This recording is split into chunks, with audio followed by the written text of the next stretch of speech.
Today's Toy Spot, we are having a look at the DC Collectibles 75 Years of Batman Action Figure Collector Set.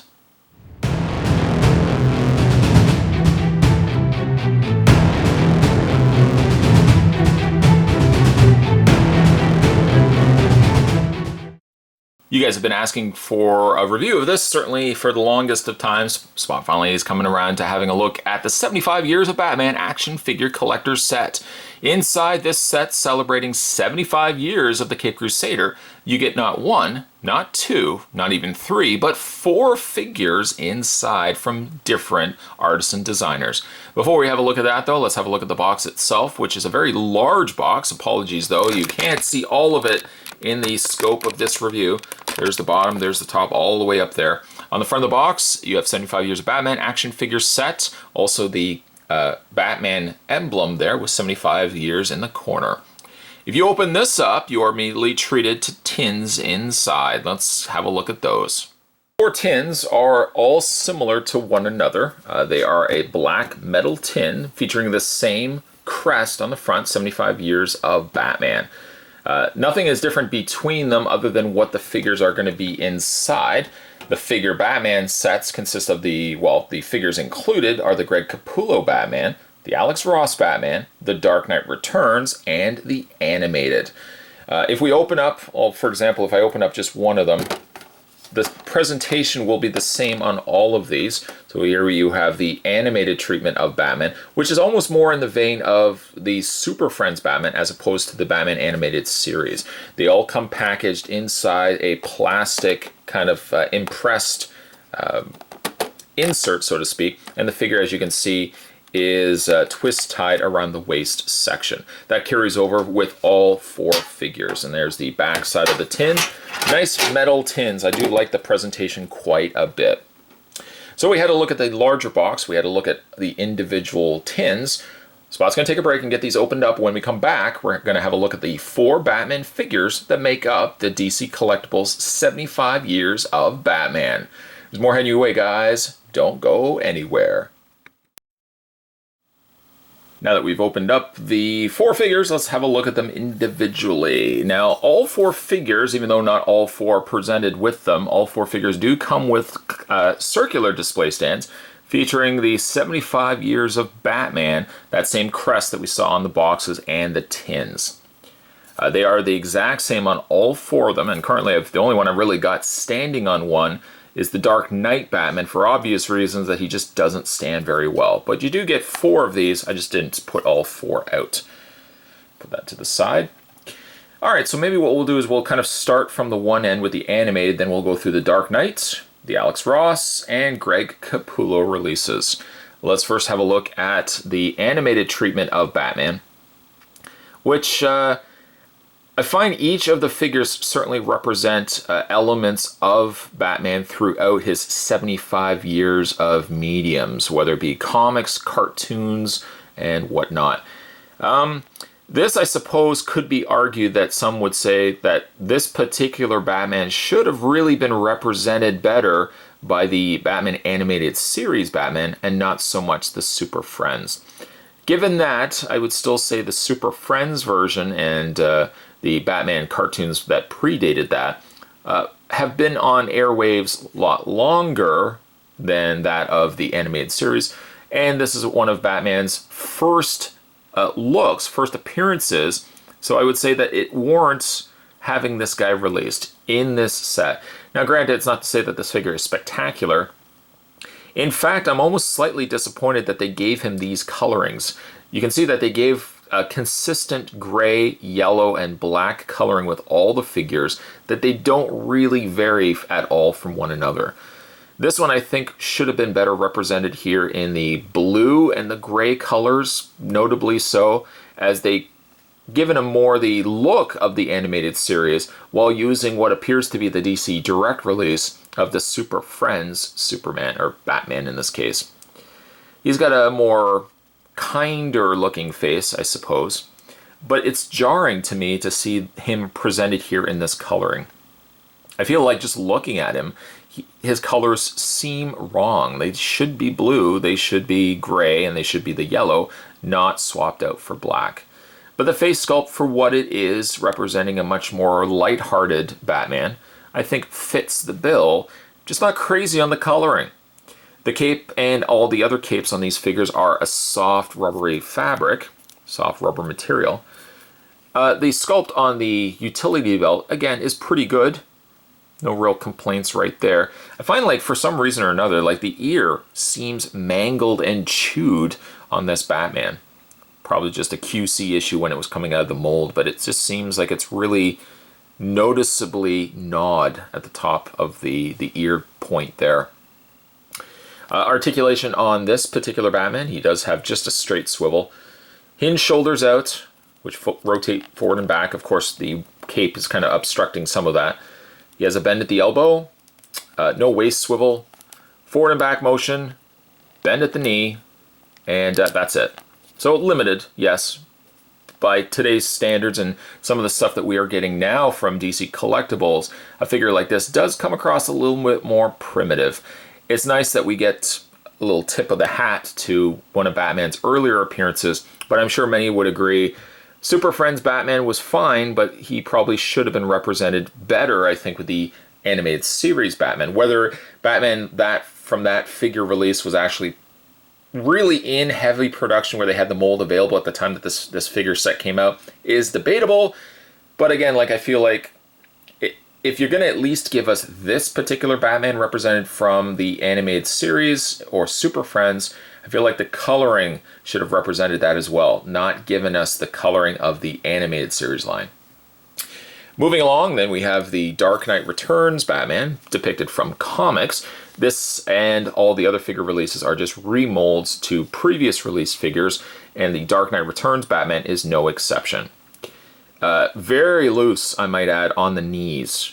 Don't know if just mold degradation where the mold has been used so frequently that the mold has just started to become really, really loose. But if that wasn't bad enough, of course, Batman is pre-posed, which makes him problematic for standing. The face is good, and I've covered this figure a couple of times already. Most notably, I did the review of him and Superman from the Dark Knight Returns box set. So it's nothing new to the table. If you've seen this figure before, it's the same figure. Nothing has been changed to it. I do still like the cape. A very broad cape. It's a big, bulky feeling figure. But again, like his legs just are so problematic because of the pre-posed stance that they have him standing in. Basically makes him impossible to stand, if not for the fact that you've got the aid of the display stand to assist you. He still has the kind of same carried over grays and blacks, which makes more sense to this, even though he was more kind of a blue in the comics. But at least, you know, he fits a little bit better rather than the standout being the animated series on the end. Articulation on this Batman, he does have head articulation, but it's on that weird angle. So when you rotate the head, it's only rotating on an angle that really doesn't make it look natural. Shoulders hinge out, a little stiffer, unfortunately, forward and back. And he does have a swivel on the wrist. He has what appears to be no waist swivel, forward and back motion on the legs, very loose on the knees, and that's pretty much that Batman in a nutshell. I would say of the four figures, from a strictly an articulation and standing standpoint, this might be the weaker of the four. And I hope we can get him back onto his display stand again. I don't like the knees. The knees are really loose on this figure, looser than I even remember being with the Superman and Batman 2-pack. I might actually just lay him down for the time being. Moving along then to the Alex Ross Batman. I like this figure. I do quite a bit. He has what the same issue would be with all of Alex Ross releases. It's something that could make or break a figure for you. Not break naturally in the break, but certainly break from a decision standpoint of whether you pick these figures up. The source material geared towards more the fans of the more realistic graphic novels. Batman here is conveyed well in plastic form, but the end result is he does come across a little bit more aged and a little too much, wrinkles, I think, for my liking. He has a very noticeable cowl that separates itself from the rest of the cape. Nice sharp points on the gauntlets of his gloves. I like that. Nice bold utility belt, and equally bold and large bat emblem. But the face, though this being one of the better figures from this set, the face is not to everyone's liking. A lot of the Alex Ross released figures I just never picked up because I just didn't like the sculpts. I personally find them a little on the ugly side, but that's just me. Articulation on the Alex Ross release of Batman. His head is on the same ball joint as we looked at, well, I guess with Batman on the end. Oh, actually, no, he was a swivel joint. He does have a ball joint, but he doesn't really move the head up and down at all. It's just basically a left and right motion. Arms hinge out. Again, very stiff. Don't know why so stiff. Bend at the elbow. No wrist articulation. No waist articulation. And simply just a forward and back motion on the legs and individual, just singular hinges on the knees. Excluding the head sculpt, which for me is the deal breaker for this particular Batman, and one reason why I would have never picked up the initial Batman, excluding the head, the body is fantastic. I just don't personally like the head sculpt. That's just me. Again, opinions will vary. Then we get to a more traditional looking Batman, which, despite my feelings of the original animated Batman, so to speak, and considering my feelings about at least these two, I think fit the timeline of Batman. You've got your original cartoon version of Batman. You've got the more edgier departure from regular Batman to the realm of kind of what Nolan Batman's and what we're seeing now was really based from. This is a pinnacle moment of Batman's history, the Dark Knight Batman, even though he's technically taking a nap. The Alex Ross, of course, certainly have set the bar high when it came to illustrated comic art, branching out really outside the realms of just simply comic art. Alex Ross really got a lot of collectors in, and really in the media. It elevated comics to the sense that it wasn't just for young kids to be reading. I suppose to that end of it, having kind of really just discussed the last three figures, the Greg Capullo Batman kind of stands out like a sore thumb. This, to me, I suppose represents, and I guess in the standpoint of what they were thinking for this figure, he represents the current or the modern comic version of Batman. I would argue the point, granted the figure is good. I like the head sculpt. If you're into the Greg Capullo design, I like the head sculpt, and I like the body, and it's a figure I enjoyed the first outing when it came. But I would almost argue the point, if we're looking at modern interpretations of Batman, I don't know why the Jim Lee designs of Batman weren't included. Whether it be, like the new 52 Batman, for example, designs, or like the Hush Batman. That seems to me more like a moment in Batman's timeline that stands out a little bit more than I think Greg Capullo's outing of the Caped Crusader.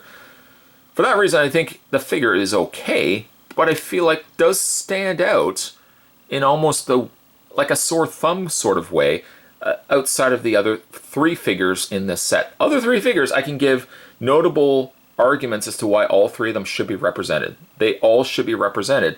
Greg Capullo, I don't feel like really should have been represented. If anything, if you're going to give a new look at Batman and how he's portrayed now in comics, Jim Lee, I think, really gave Batman the new coat of paint, so to speak, whether it be by Hush, whether it be by New 52. I feel like his inclusion should have been there instead. That being said, you either will like or dislike the Greg Capullo Batman. I'm not crazy about the cape that billows out. It's different, and it's cool from the back, but from the front, it looks a little too busy.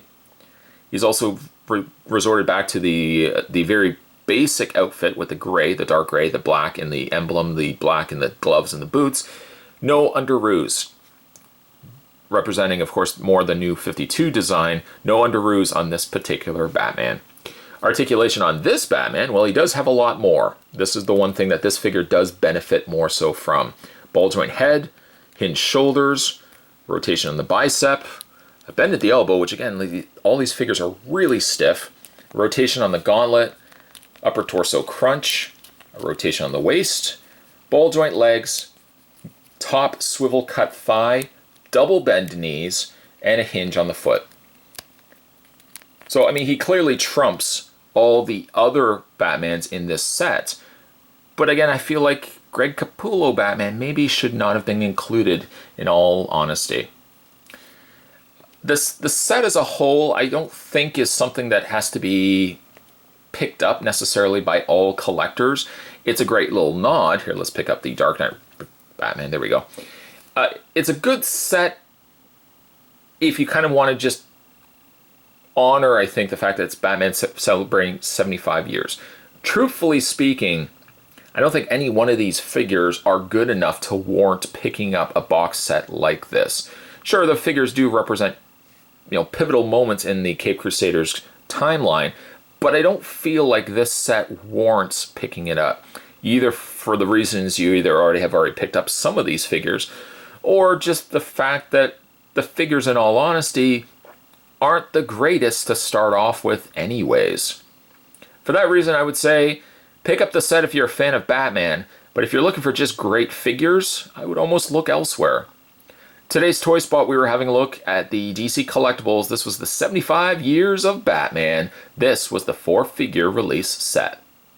Stay tuned, guys. Spot's going to have more Toy Spots heading your way. As always, thanks for watching. See you next time.